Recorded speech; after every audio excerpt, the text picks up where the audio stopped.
Hey, welcome back to Shit Didn't Know About. ¿Cómo están? Espero que estén bien. Este segundo episodio va a tratar, buenas, va a tratar sobre cosas que todos disfrutamos, tres cosas que todos disfrutamos, ¿ok? No vamos a hablar de la principal, que es el sexo, porque lo vamos a dejar para otro episodio, pero vamos a empezar con tres temas muy interesantes que hacemos todos los días y que probablemente sean de los mejores placeres de la vida. We all know we enjoy it, but there's three things we cannot live without: eating, sleeping, and shitting. Okay, so we have these three topics we are going to go deeper today. First of all, sleeping. Sleeping is one of the most essential activities for our lives. Okay, why? We don't know exactly why. The time we started like digging into the science of sleeping, it was only 55 25 years ago, which is younger than most of us are. So we pretty much have no idea why. Okay, we pretty much don't know why we need to sleep. We have some theories. Okay, the theories have to do with resting as a part of a process of healing our brain, or somehow, giving our conscious a little break, but we don't know exactly how it happens or why do we need to sleep. But the truth is, we all need to do it, okay? At least 6, or in the most, favorable cases, 8 hours a day, okay? I'm sure we all have to, have some rest during the day, but most of us don't reach even 6 hours. Why? Because adulthood. Okay, but most of what we know about sleeping has only been discovered, in the last 25 years, so it's pretty much nothing. But humans spend like 1/3 of their life sleeping, and 2/3 of a cat's life is spent asleep. Okay, so cats are very lucky. Most animals, like domestic animals, obviously, spend their lifetime sleeping or resting because they don't have to worry about hunting anymore. They just have to wait until we feed them. But unfortunately, we as humans, we have to work for food. So we don't have that time to. I love you too. We don't have that time to experiment that, but we as adults need as much sleep as our body asks us to. Okay, so it's important to sleep. Um, it's very uncommon for deaf people to use sign language in their sleep. I was thinking about this because I think that most people with, like these conditions, like being deaf or being blind, have a very unique kind of sleep because we experiment the dreams like with our senses, that with things we experiment like with our eyes, or yes, the sleep during the day. But how the people that cannot experience with their senses like us can dream or enjoy their sleep. I think it's a very interesting topic. We have to do more um, research about it because it has to be very interesting. But people who have a disability of hearing, a hearing disability, they it's not very common that they use, the sign language in their sleep.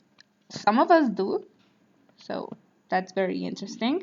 Another fact that is you probably didn't know about is um, that sleep deprivation will kill you more quickly than food deprivation. We don't know exactly how sleeping works, but we know it's very necessary for us. Sleep deprivation is like a kind of torture, even. Why? Because it's very necessary for brain to recover at some point. So sleeping deprivation can actually kill your neurons. So please go to sleep, go to bed once in a while. And the record for the longest period without sleeping is 11 days before you die. So you can actually freaking die after 11 days of not sleeping, which is it could be the reason why this is used as a torture, method, because it's kind of dangerous, and it probably is one of the most uh, frightful experience, I think, because probably when you are in a sleep deprivation, you have like all this it's not only tiredness, but it's also anxiety and a lot of things that happens when you cannot sleep. I think that most of us, after 25, I think we start experiencing insomnia. I don't know. What do you think? Have you experienced insomnia? It's because I have this theory that I personally think that um, you have insomnia because all of your problems and all your deepest fears are uh, exhausting you like in daytime, so you don't think about it, but in like nighttime it's more recurrent to have this. Hi, Mitch. um I don't know. I think it has to do with adulthood and the kind of uh, I don't know if it's fear or is just the kind of worriedness we manage. I think so. But insomnia is very, very common among people, especially in their adulthood and especially in countries that are not very, that do not have very healthy sleeping hygiene like Mexico. Because here in Mexico, we work a lot. We work a lot more hours than in other countries, so probably that has to do with our sleeping deprivation. Also, I know for a fact that a lot of people works very far from where they live. So they have to wake up very, very early. Like me, for example, when I used to live here in Tlalnepantla, I worked in Coyoacán, so I have to get up like at 4:30 in the morning. So I don't know. What do you guys and what time do you guys uh, get up? Because I think that has to do a lot with our problems with sleeping. So, another fact is that those born blind experience dreams involving things such as emotion, sound, or smell rather than sight. This has to do with the thing I was talking about earlier. People with disabilities have different perceptions of the world, obviously. So it's very interesting to think about these people who are born blind. I mean, if you lost your sight eventually with the time, it's different because, of course, you have memories of things you saw. But when you are born blind, and how do you perceive the world? That is very, very interesting. Okay, so they dream about smelling. You wake up at 7. That's a very good hour. That's a decent hour to get up because before the sun rises, I don't think we should be up, honestly. And yes, people who are born blind have these experiences through other senses, to other senses, like the smells and the feeling, and that's very, very interesting. Okay.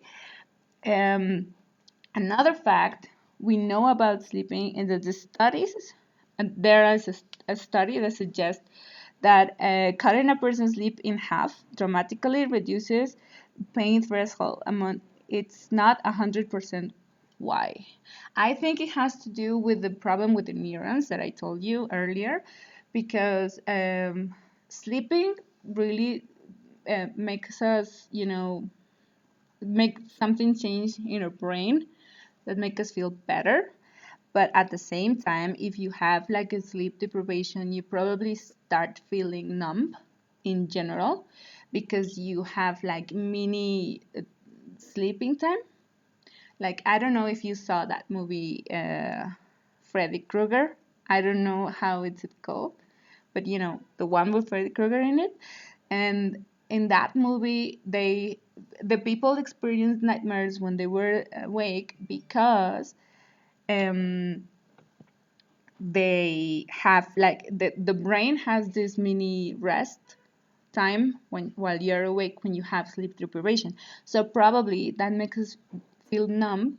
I think it's a theory, of course. I'm not a scientist, but I think that has to do with that you're somehow sleeping when you're awake, so you probably don't feel the pain while you're in that state. Um, I once knew my friend knew this idiot who didn't have dreams. And I am not going to talk about that guy because he's my ex, but I know that he didn't dream. I think it's not possible because, well, a lot of people have said, a lot of scientists have said that everybody dreams because your brain doesn't stop working, even if you're sleeping, your brain still functioning, because if it didn't function, you wouldn't be alive. Okay, so if the brain is still functioning, I mean, you're not conscious about it, but you are actually seeing things and you are dreaming. So everybody dreams, but this guy has, like a psychopath yes, my ex. Like a psychopath problem, I don't know. And he didn't remember any of his dreams, any, ever. It's very common that you don't remember what you dream about exactly, or not all the time, but most of the time you know that you have experienced dreams. But this guy in particular didn't remember anything because he had like mind trouble. I don't know.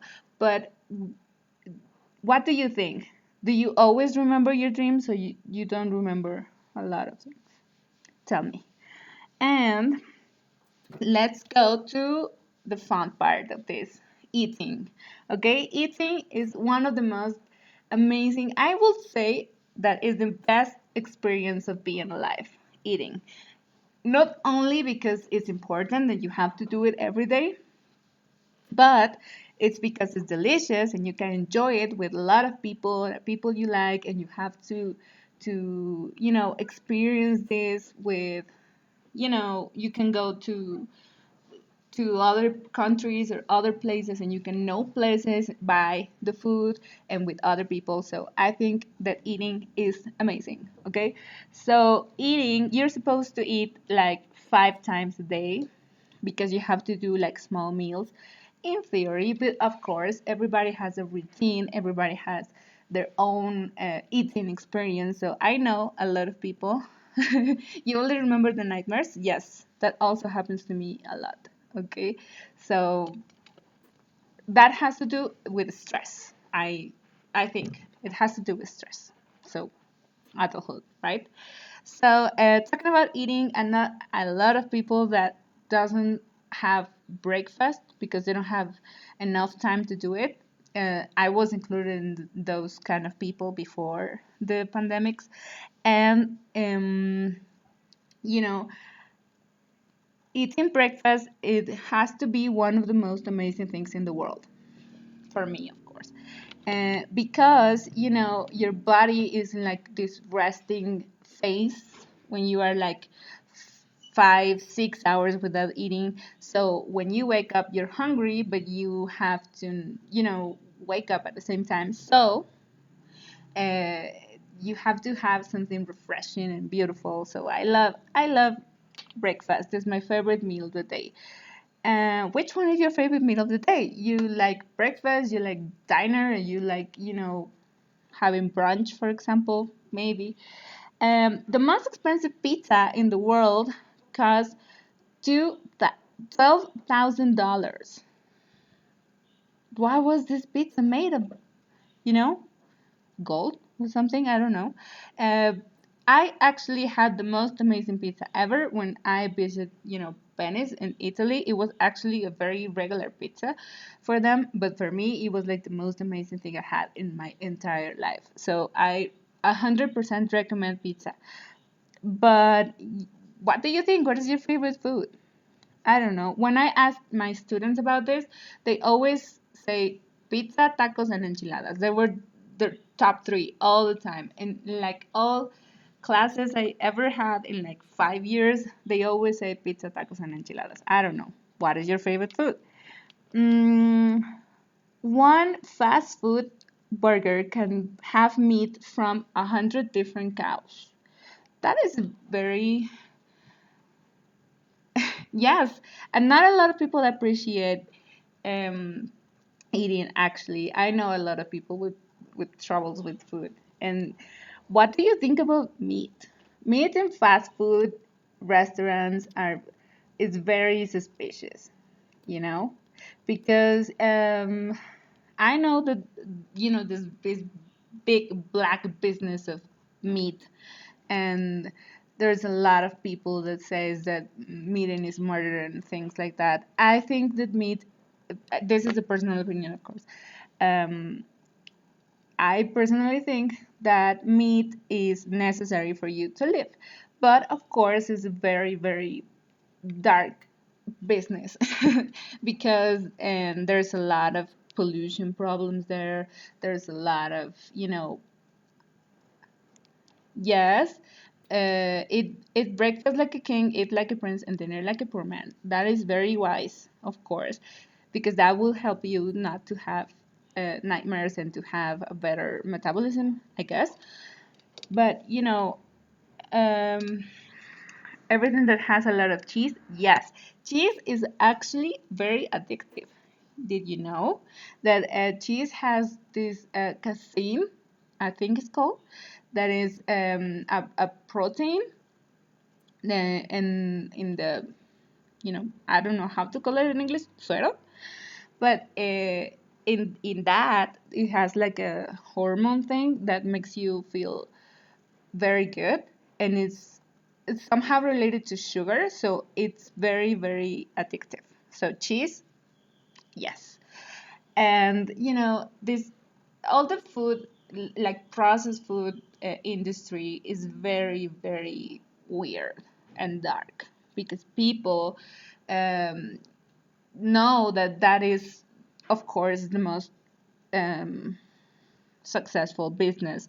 So they put animals in very bad conditions, and they give them hormones and medicine and things like that to make all of that better. But somehow it's necessary because unless you have like a farm or you live in a place where you can have everything organic, well, you have to surrender to that business. Okay, so, well, of course, you can just not eating from animals, but that is a different story. Okay, ketchup used to be used as a medicine. There is a very weird fact. I read a couple of years ago that ketchup was originally a sauce from Japan.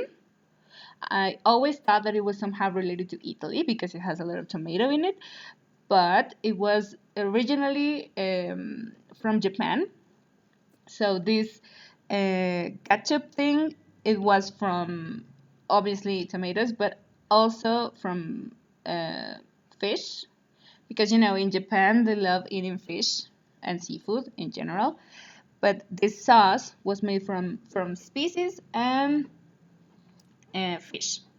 So it was from from Japan, and it was traveling around India and went to Europe, and then in Europe was added like the tomatoes and other things, so it became ketchup as we know it, and it used to be used as medicine. I think that ketchup is disgusting. Sue me. Okay. Certain music can make you drink faster. Okay. Certain music, I don't know. I think that certain colors can affect your appetite. That is true. If you are in a restaurant that is in orange or yellow, and that is very common because it makes you hungry. I knew about that, but music can make you drink faster. For example, I'm imagining it, drinking beer, drinking, alcoholic beverage. Probably has to do with the music, but because when you are like in a bar with good music, you feel more comfortable about it. So you start drinking and you can, have party. I think that that was the the idea, but I don't know. What do you think? Do you think that music makes you feel better so you drink more? Is it music or is it people or is it the place? I don't know. What do you think? Some people are scared of peanut butter. People, what the hell? Peanut butter is delicious. I think that everything that has to do with nuts, I love pecan nuts, peanut, I love almonds, I love everything that is, like a seed. I don't know why. I really like it. I like they're crushy and I like the taste like something, like somehow dry. I don't know. I really like that it's dry and oily at the same time. So peanut butter is very very good. I like to eat it in every dessert, and I love when you mix it with chocolate, especially white chocolate. It's very good. So people being scared of peanut butter, it probably has to do with you know allergies. Probably, I know that people have a lot of weird allergies. I have weird allergies. I'm allergic to strawberries and kiwi. Sadly, a lot of people in my family is very allergic to fruit, and the color orange when you eat. Maybe if you listen to metal, probably you get really really drunk. Maybe. Um, Yes, I'm allergic to some fruits, and my sister, for example, has a lot of allergy to a lot of fruits and some vegetables. Yes, peanut butter with chocolate, of course, Sophie. Yes. Um, it has to do with the pectin. That is something that is in the outside of the fruit, like the cover of it, and it's very dangerous because when you eat it, you start feeling like itch in your throat and start to close. So it's a weird sensation and it's probably very very dangerous. We don't have allergies, that are extreme, but some people do. I've read cases that when you have, like peanut butter and jelly sandwich, and then you kiss someone who is allergic to peanut butter, they can die. So that is very, very extreme allergy. So probably that would be scary for some people. Honey is bee vomit. The more you know, right? Uh, Honey is actually something very, very, miraculous. Bees are a very extremely smart, intelligent civilization. Bees are amazing. They are organized. They have this weird functioning culture, and they have a language. When you start study languages, the first thing they tell you about is that the humans aren't the first ones trying to communicate. A lot of mammals have develop some I mean not of course not languages, but they have developed ways to communicate within each other, and one of the most successful ones is the bee. the bee language, the bee communication. They do like dances when they are close to somewhere. There's a flower there that has a lot of pollen, and there's a bee coming, and it says, you know what, there's food here. So it makes a little dance. And other people, well, other bee people come and see it, so they know that there is a flower full of pollen there. So they go and they know where the food is, and they communicate, and they have this very complex structure of beehive. So I think that bees are amazing. And of course, they produce one of the most impressively healthy foods in the world, that is honey. Okay, honey is actually, yes, bee vomit, but it's good for you. It's good for you because, first of all, it's natural antibacterial. Okay, so imagine if instead of that gross antibacterial gel that gives you at Walmart, the very sticky thing, disgusting thing that makes you feel like you are being spitting from some old man, you had some good honey in your hands. That would be gross too, but at the same time, it will be healthy and good. So they have that good stuff, and also it's very good for your skin. It's good for your metabolism. It's naturally sweet. You don't need to add too much when you eating it, and I think honey is the perfect food. Nice, and I really like bees. Yes, honey and everything, of course. Um, Scientists can turn peanut butter into diamonds. What the hell? I think I knew that you can actually. Yes, honey heals everything. Yes, that is also true. You can actually cure, like when you get burned and you get hurt in your skin, honey is really good. Obviously, for, cases that are not that serious, but it's very good. I love honeys and I love bees, and it's beautiful. um, you can actually turn everything into diamonds because everything organic is made of carbon, and carbon is the thing that makes diamonds real.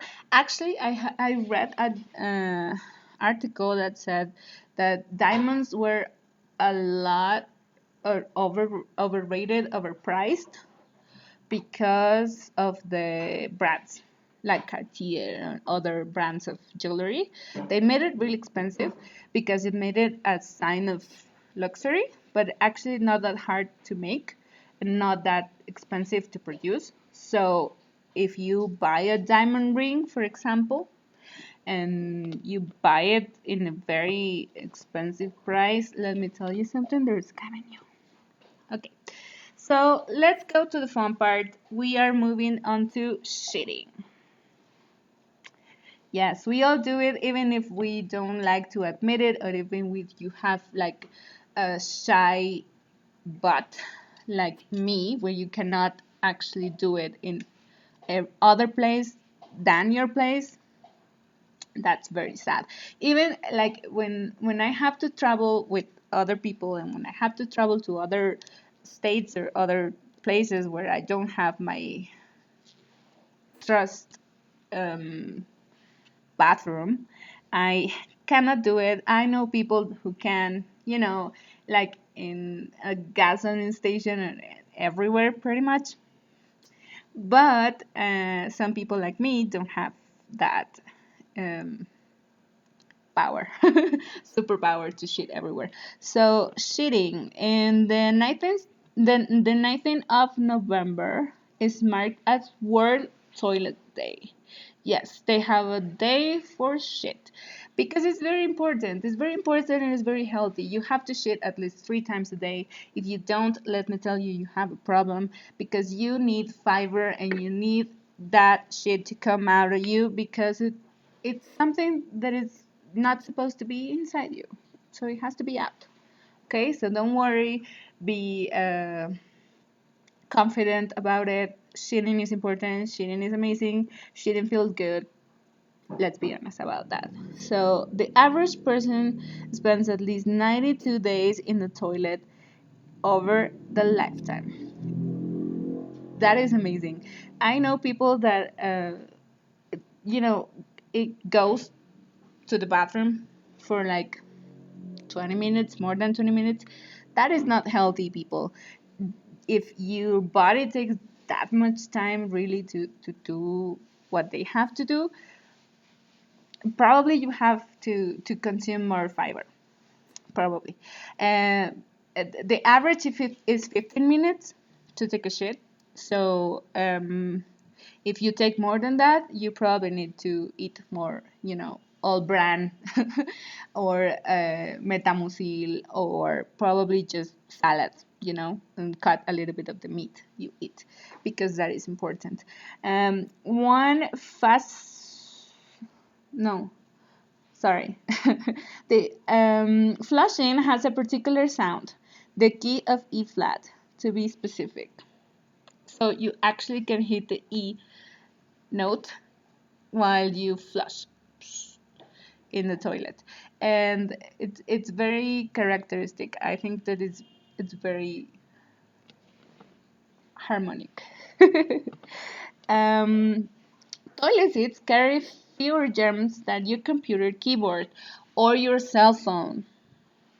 Talking on the cell phone, it's probably more dangerous than licking your toilet seat. Why? Because your hands had a lot more germs than your ass. Um, that doesn't mean that your ass is not full of germs or that you have to lick your toilet seat, but it means that you have to wash your hands. Every time you go to the bathroom, you have to wash your hands. Every time you touch something, like for example, um, a surface where other people put their hands in, you have to wash your hands. Okay? So you need to remember that everything you touch, it's a lot more germy than your toilet seat. Water makes up 75% of your poop. The rest is an often stinky combination of fiber, dead and left bacteria, and other cells. Okay, so it's not only food, it's also water and fiber and dead cells. So that has to be out of you. Please eat fiber, eat greens, eat something that makes you shit because you need to get that out of you. For real. If you don't shit that often, you can actually get really sick and you can have like this sepsis inside your body, and it's not pretty. I promise you, you will feel better if you consume more fiber, if you eat more greens, you will have a way better life. And the perfect poop is look like an S shape, not broken up into pieces. I don't know who has that, parameter of the perfect poop, but I guess it has to do with what you eat. I know that if it takes you more than one or two pieces of paper to, wipe your ass, that is not healthy. And that has to do with the things you eat. If you are not eating vegetables, if you're not eating, fiber, probably your shit is going to take a lot more trouble, not only to go out, but to wipe as well. So you have to take care of this, the shape and how many times you have to wipe, or even if the color is too dark, it's because you're not drinking enough water. And if it's very pale, you are not eating enough greens. And if it's, almost black, it's because you're not eating enough. So, yeah. I know that my viewers just got up because this is a very discussing thing, but it's important. We have to take care of ourselves. Now, whether we're adults and we are responsible for ourselves, we have to be responsible for our shit. Okay, so what is your best or worst experience with shit? I personally always say this: I have a very shy butt. I don't shit anywhere if it's not my house. I don't know why. It's very sad because sometimes I really need to do it and I'm outside and I cannot and it hurts and it's very bad. So I don't know. Tell me about your experiences. I want to say hi to Mitch and Sophie. They're here and they're the ones who taught me how to do this without screwing this up. I'm learning, of course, but I really like to thank you guys for your time and for being here and for, you know, listen to me even if you don't fully understand. But this is a good place to start to practice English because the best thing we can do for a language, if we really have to learn, if we really want to learn it, is to practice it. Okay, and I want to be your practice every 2 weeks. So thank you guys for watching. I'm really happy that we have this space to talk about random stuff and to practice English and to have weird conversations. And thank you guys for watching. And I want to give you a little heads up for all my students who are here that um, are having fun with me. Okay, you're not, when you have to do it, you do it. That is very lucky. You're very lucky, man. You have no idea how lucky you are. I really have, it really makes me envious when people tell me, just sit there. When you are on the streets and in every spot you have, that is amazing. Cheers to that. And of course, what we want to achieve here is to have a lot of people and a lot of other community to expand so everybody can practice their English. You can comment and you can share and you can, tell your friends that want to practice English that they can come and chat with me a little bit so I can communicate with them and we can have a greater community. Okay, so thank you guys for watching, and this was all for this week. And I'm sure you have more experiences with eating and shitting and producing um, regular things in your sleep. So, thank